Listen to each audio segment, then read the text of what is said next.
How to install awnings over stucco wall. Do I have to find the stud behind the stucco to firmly install the awnings? Hello. You must attach the awning to the studs behind the stucco. Stucco itself does not have the strength to hold an awning, and especially if you get any wind pressure on the awning, which can be quite a bit. With stucco only, the extra pressure from a good heavy rain would rip it out, or the stucco only attachment. So yes, you need the studs to support the weight. How do I find studs behind the stucco? Hit the wall softly with the fleshy part of your fist. A hollow sound means keep hitting, moving your fist sideways each time until you hear a definite change in the resounding thump.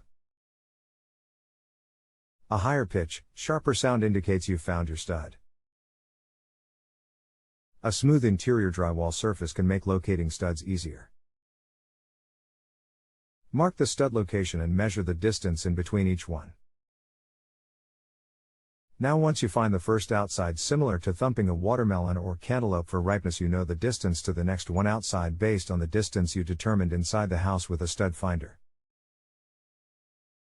If you have a home improvement or appliance question and want to chat with an expert, now visit JustAnswer.com/YTHI.